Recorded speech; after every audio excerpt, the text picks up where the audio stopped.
maybe one or two vertebrae on their desk. You can see they are different than the lumbar. So let's just talk about a little bit of the differences. Okay, so how many thoracic vertebrae are there? 12. Okay. So the kind of different parts compared to the lumbar, we'll start with the bodies. The bodies are smaller than the lumbar. You can see, bless you. What did you say? The bodies are smaller, as you can see, than the lumbar. And they increase in size from number 1 or T1 to T12.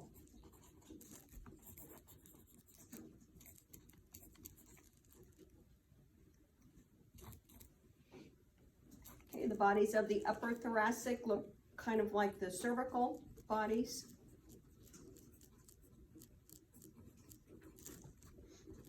And the bodies of the lower thoracic look like the lumbar. So the upper ones look kind of like the cervical bodies, and the lower look like the lumbar bodies. They say in your book that typical, meaning they're the ones that look the most alike, are numbers T3 through T9. Those are the typical thoracic vertebrae.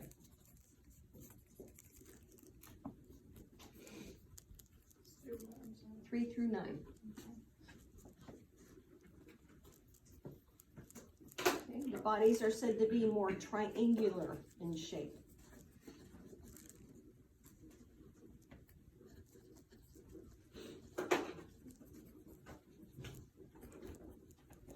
Okay, there's something called costal facets on the bodies. What's costal mean? The edge or rib in anatomy. All right, so the costal facets are located on the posterior lateral margin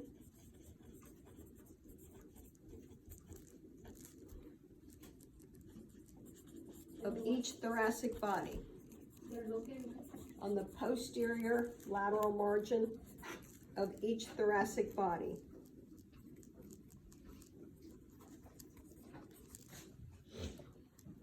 The costal facets articulate with the heads of the rib.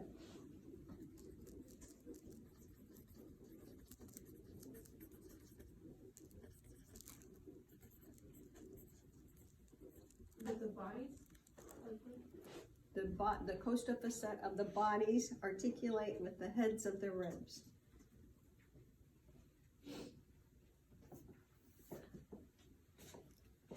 We call that articulation the costal vertebral joint or articulation.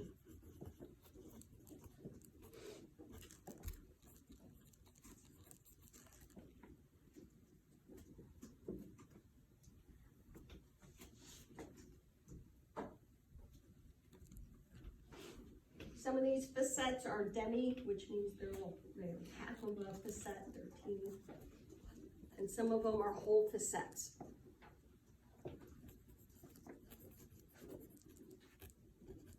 It goes into the different ones in your book. Don't worry about memorizing which are which have half, which have whole, blah, blah, blah.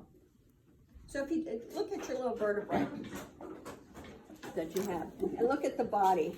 So look at the posterior lateral aspect of the body on each side, and you can see like a little smooth area, whether it's 1 or 2, you can see where these little facets are. Does everybody see them? Right on the back of the body. So that's where the head of the rib comes in and articulates, right there.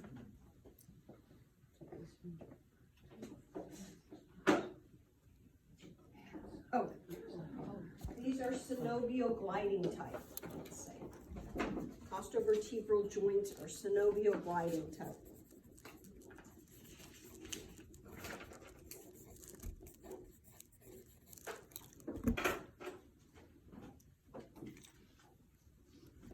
Okay, transverse processes of the thoracic vertebrae. All of them, except for 11 and 12,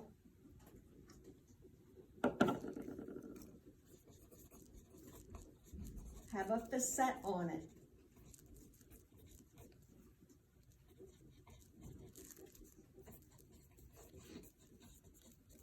articulation with the tubercle of the rib.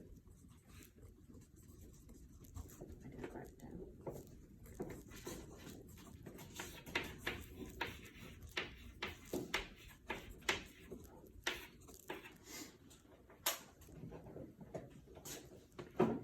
That articulation with the transverse process and the tubercle of the rib forms the costotransverse joint.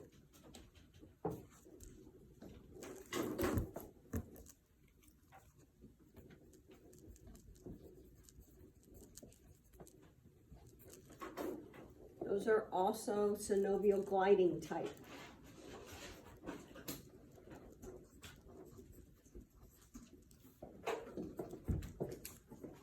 I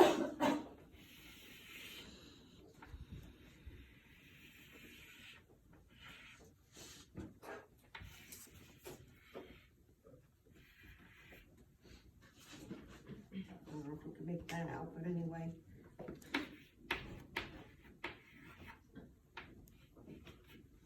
So here's a rib coming off the body of the vertebrae. So that's the costotransverse articulation, the head of the rib with the body. And then there's another one real close. I mean, if you look at your little vertebrae, except for 11 and 12, if you look at your little vertebrae, you can see a little smooth area on the transverse process. So that's that transverse process articulating with the tubercle of the rib forms the costotransverse articulation. Almost said it the other way. Okay, so this would be tubercle.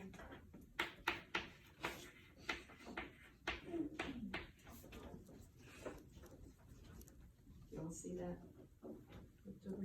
And you said it's synovial gliding? Also synovial gliding, both of them.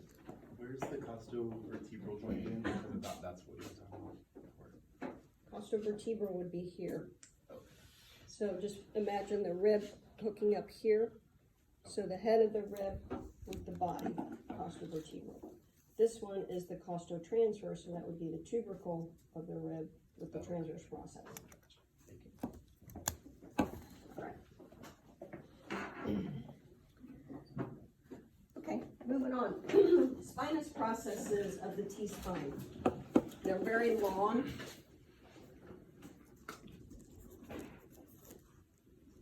They're thinner and they project more inferiorly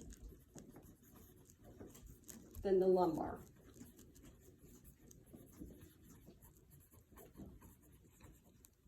Spinous processes.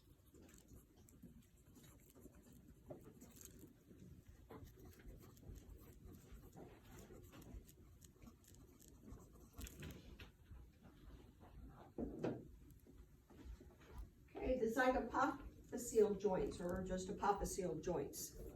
In the T-spine, they sit at a 70-degree angle. With the spinous or The zygoapophyseal joints in the T-spine sit at a 70-degree angle with the mid-sagittal plane.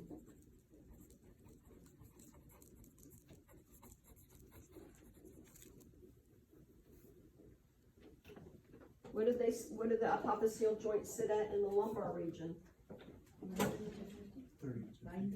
32 to 52, somewhere in there. You're thinking of intervertebral foramina.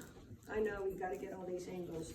Okay, so the apophyseal joints in the lumbar sit, median range is 45 degrees. So we oblique them from AP 45 degrees, right, to open them up. All right, so if they sit at a 70-degree angle in the T-spine, how many degrees would we oblique them? 70 degrees, okay, from AP. We'd oblique them 70 degrees. Do we do oblique T-spines? Has anybody ever seen one? No, but I have to teach it. So, all right, so we never do oblique T-spines, but if you were to open them, you would go 70 degrees from an AP. What if you were starting lateral? All right. What if you started lateral and you wanted to open, and you wanted to open the apophyseal joints, what would you do? Go down what? 20. Okay, so if you started lateral, that's a test question. If you started lateral and you want to demonstrate the apophyseal joints on the T-spine, you'd oblique them down 20 degrees. Because remember, perpendicular is 90 degrees. Okay. So starting AP, you would go 70 degrees up. Starting lateral, you would go 20 degrees down.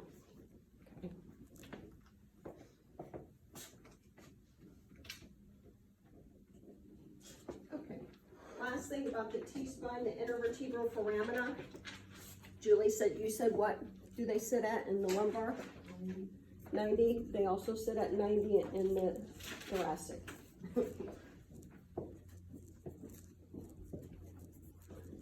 So to the mid-sagittal plane, sorry, I should have said that. So to see the intervertebral foramina and the T-spine, what position would you be in? Lateral.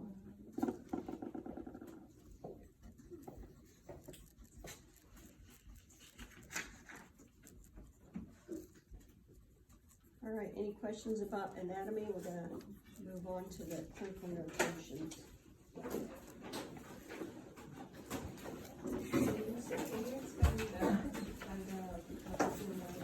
Say that again.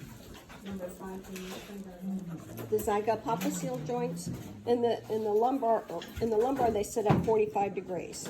In the T-spine to the median sagittal plane. In the T-spine they sit at 70 degrees. So if we were AP, we'd oblique the patient up 70 degrees to open them. If you were lateral, you'd oblique them down 20 degrees, because that's 70. But when you say you were making up, and it's gonna stay the same number, but you didn't oblique them. They sit at, because they sit at 70 degrees to the mid-sagittal plane. So here's the mid-sagittal plane. So they sit at about this angle. So to demonstrate them, I would put them at 70 degrees from an AP. It would open them up. But if I started lateral, I'd oblique them down 20. That would give you 70. Got it?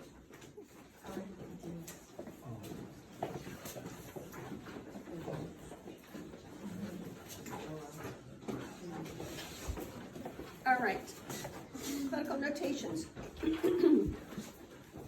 There's just a few in the T-spine. So starting with the AP, I know some of you have not had lab, but anyway. So with the AP projection, you place the patient supine. It says upright, but depending upon where you're at, most places like you to do it supine. All right, number 2, make sure you know all these angles. The mid-sagittal plane of the body would be perpendicular to the IR.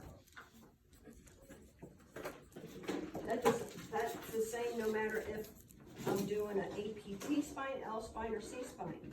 The when I'm AP, my mid-sagittal plane is always perpendicular or 90 degrees to the IR. The mid-coronal plane is always what in an AP? Parallel. Okay. That's going to be that stuff that's going to be throughout this test coming up. Okay, number 3, it says, just like lumbar, you can flex the knees and place the planar surface of the feet against the table. This is to reduce the kyphotic curve. Remember, in lumbar, we have a lordotic curve, and that reduces it by doing that. But also, in the thoracic, you have a kyphotic curve, and that also would reduce it too. Just FYI, don't put a pillow under their head because pillows show up on the image receptor sometimes, okay? And you don't want to cover up T1 or T2. Okay, number 5, place the top of the IR about 1 inch to 2 inches above the shoulder. It's just like we're doing a chest x-ray, right? And the center ray, just like a chest x-ray, is perpendicular to the center of the IR, which would be about T7. Okay, respiration suspended. Anode heel effect. We can implement this for this projection, and we went over this in lab, and we'll do it again in the next lab. What is the anode heel effect? What is that saying? The x-rays are more powerful in intensity towards the cathode. Good. A weaker antenna. Good. The intensity of the x-rays they're more intense at the cathode end than they are at the anode end, just because the heel of the anode, which the the heel of the ano is actually the bevel. Okay, so here's the ano. Here's the cathode over here. So the x-ray's hitting it.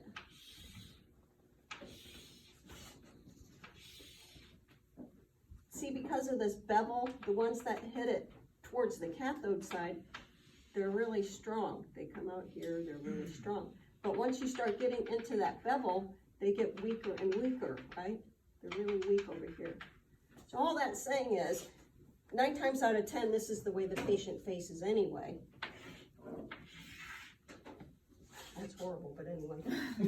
What that's saying is you should put the weaker x-rays towards the upper part because they're so thin. If you look up at your skeleton, see how thin those thoracic are up there? Okay, so it just evens out the density, okay, by doing it that way. And then I think it also says you can put a compensating filter. Sometimes they have them. Has anybody used one out there? I don't think they do them much anymore. Sometimes you can stick them on the collimator head, and I showed you guys the one in the lab. And sometimes you just put it directly on the patient. But you make the thicker part over here, so it evens out the density. So it takes more for it to get through, so we don't have it so dark up top at the upper part. I have an example here, which is pretty good. Here's an AP here. See how it's darker up there and it's really light down at the bottom? That's because either they didn't use the right technique or they didn't do the ano-heel effect. So that's what happens. Sometimes you have to, not so much nowadays because of digital, but sometimes we used to have to take 2 images, one of the upper and one of the lower, because we didn't penetrate enough on the lower, so we'd have to take 2 different ones. But that's what it's saying, that we sometimes get that look. Does everybody understand ano-heel? Yeah. You had it last semester, right? Yeah. All right. Quality checks for the AP.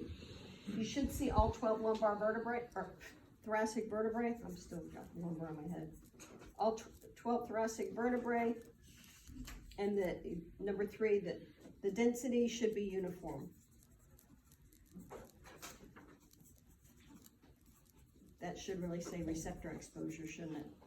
That's the term that we're supposed to be using. Yeah. So density, we really don't use density much anymore. We're not supposed to say density. We're supposed to say receptor exposure nowadays. That's the new term. All right. So over here,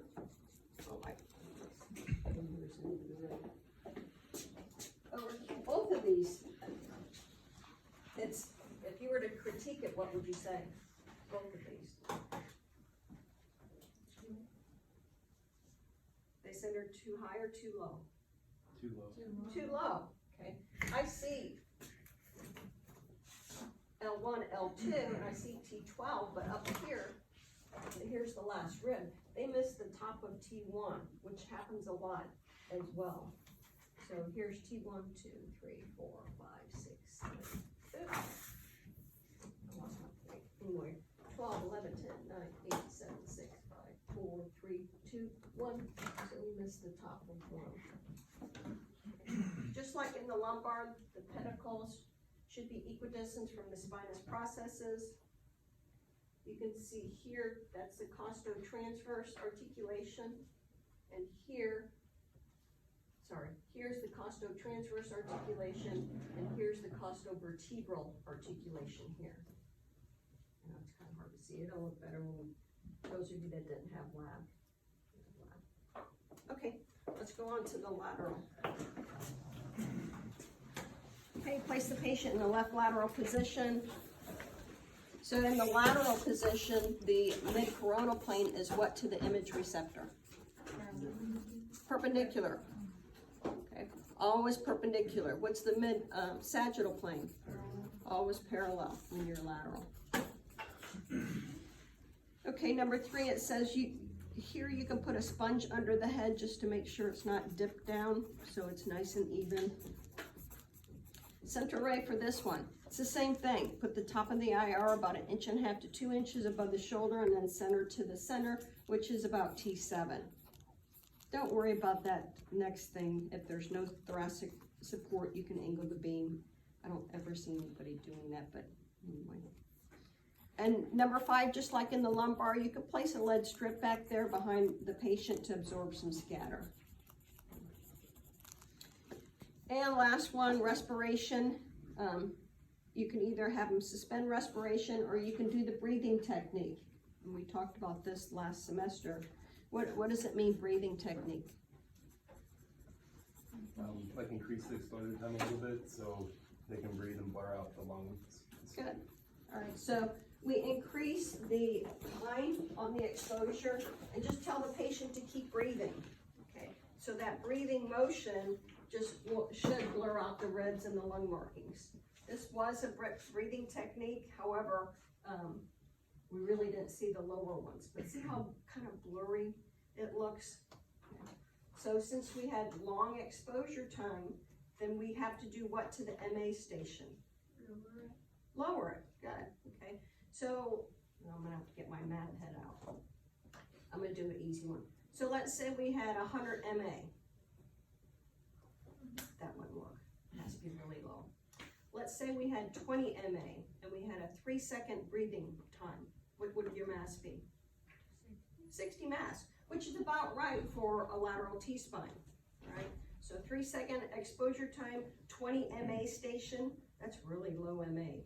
MA, we usually, I don't know, you guys never look at it, but the MA stations are usually in the hundreds, okay? So 20 is really low. So write this down, breathing technique is a low MA station, low MA, long exposure time, 2 to 3 seconds, and have the patient breathe naturally.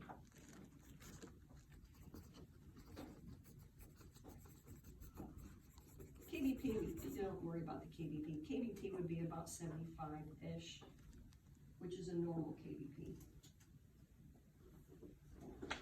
All right, quality checks. Oh, it is done. It's on your little thing. Number 6, it says, long exposure time, low MA, to blur out the rib and the lung markings. Okay, quality checks. Just know that you're not going to see the upper vertebrae because of the shoulders. And you should see open intervertebral space, as well as open intervertebral foramina. Should put that on there. Okay. Intervertebral disc space and intervertebral foramina should be open on your lateral T-spine. Alright, so here's a lateral here, and this is also a lateral. I can see the last rib here, coming off of here, so that's 12, 11, 10, 9, 8, 7, 6, 5, 4, 3. Don't see the rest. Intervertebral foramina are open. Intervertebral disc spaces are open. Same over here. This might have been a breathing technique. It looks does it look a little blurry, you guys? Looks a little blurry. Looks just a little bit blurry, so they might have used a breathing technique on that as well. This one definitely was a breathing technique. It's actually kind of pretty, I think.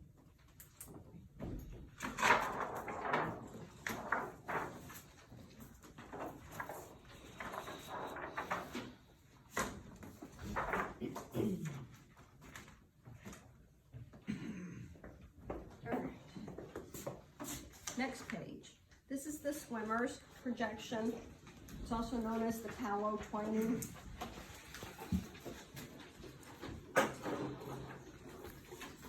And I should say it, if Mr. asks you, if Ronnie asks you, is that St. Joe? He tests you on, I don't know, he has this thing about which one's Palo and which one's twining. So when he comes back in April, he might ask you that. He loves to ask the students that. Otherwise, who cares? But Palo means recumbent. Who's that St. Joe again? You know, did I tell you he's coming back?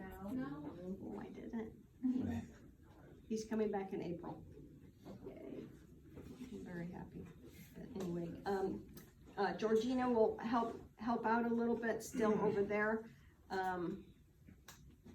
Doesn't We have to matter. talk before April.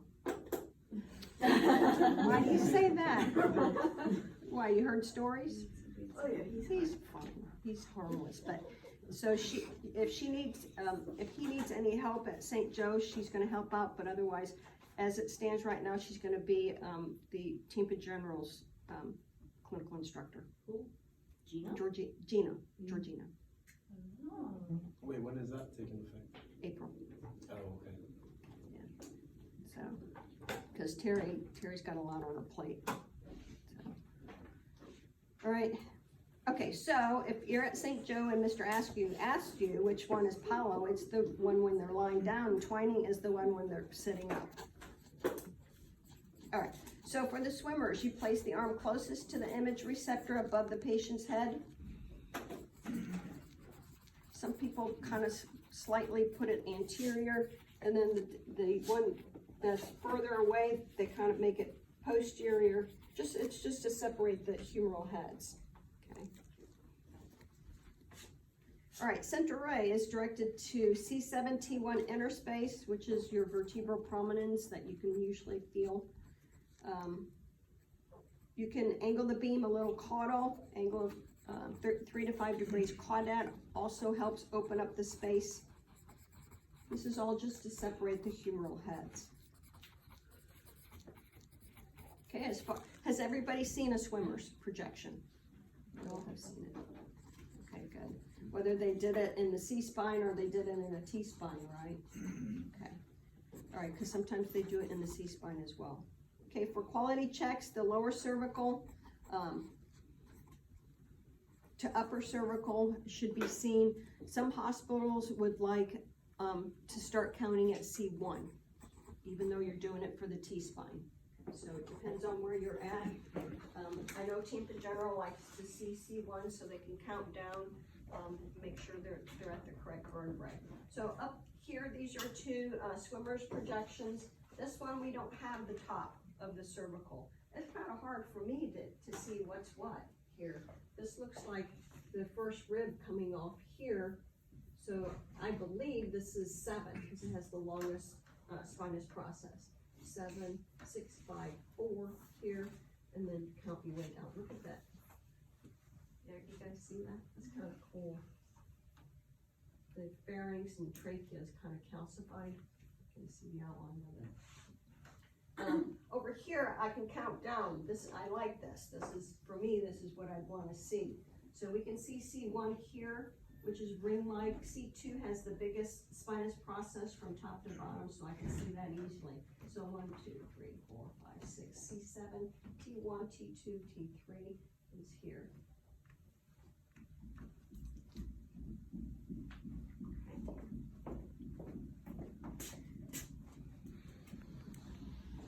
All right. Okay, optional views. For testing purposes, like I said, I do teach these. For the RPO and LPO, if you're starting lateral, it's right there on your thing. You roll the patient posteriorly or down 20 degrees. Or if you're AP, you roll the patient up 70 degrees. And then it just goes the opposite, REO and LAO. Either way, doesn't matter which way you do it, starting lateral or starting AP, these positions create a 70-degree angle between the coronal plane and the plane of the IR. So no matter what you're doing to open them up, it has to create a 70 degrees. And that's a registry review question, by the way, that bold thing. Okay, for the quality checks, the RPO and LPOs demonstrate the remote, which means the one furthest from the image receptor, apophyseal articulation. And the REO and LAO will demonstrate the adjacent one, the downside. So, say you do an RPO, you would rotate towards the right, right? So it would be the one closest, the one on the left, right? Correct. Okay. Alright, so if I'm this, which is RPO, my left apophyseal joint in the T-spine would be open. Remember on the lumbar, it's the downside. Thank you. I'll give you a little mnemonic when we do the C-spine because it's the exact opposite. It's not the apophyseal joint that's demonstrated. That's coming up. I know. All right. I just have a few kind of cool things to show you. And then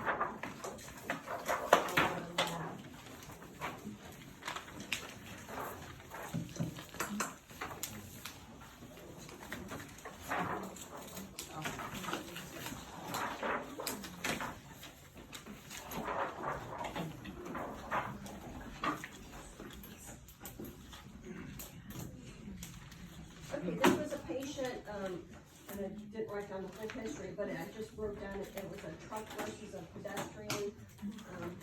And you can see that it was, the spinal cord was totally transected. It totally came off right here, about 8 or 9. And they put in one of these Harrington rods in the patient. I didn't write, if the patient was a paraplegic or anything like that after it, but anyway.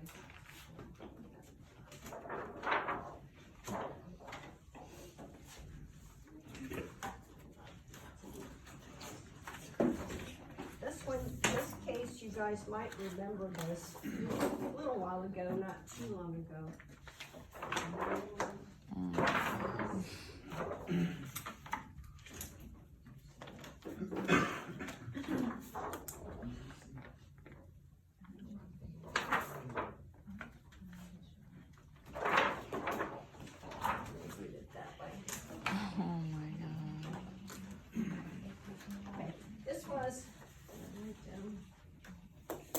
I just put down teenager.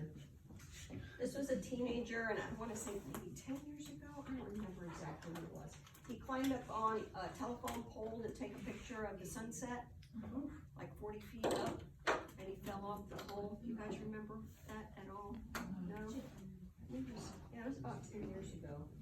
Anyway, he had a total transection. I know that he was, he became a paraplegic. I haven't followed up on it to see what else, if he's better, or, but all I know is that he was a paraplegic because of that.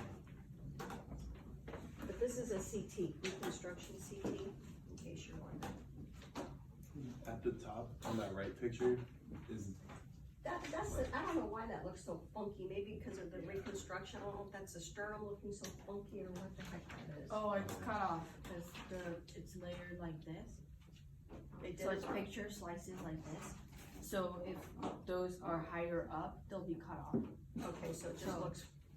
It's not like this toward the body. It's like this. Yeah. It's coronal.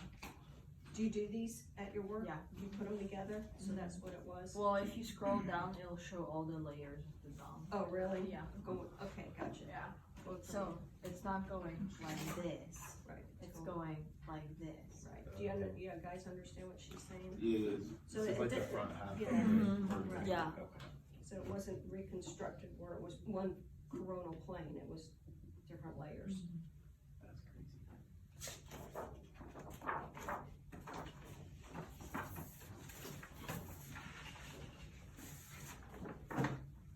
This one's not cool.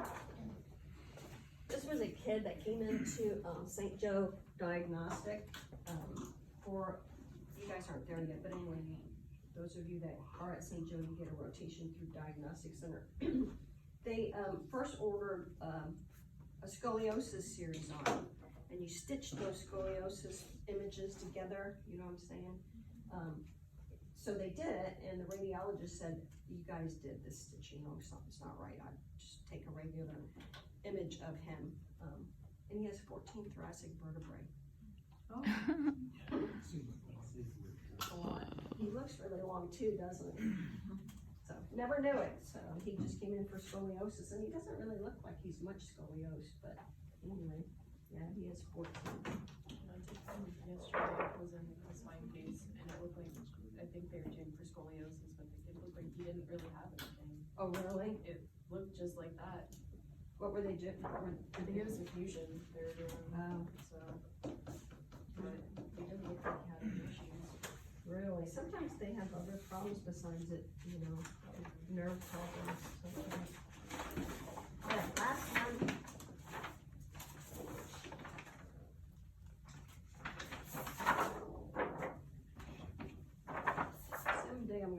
everything's digitized. Anyway.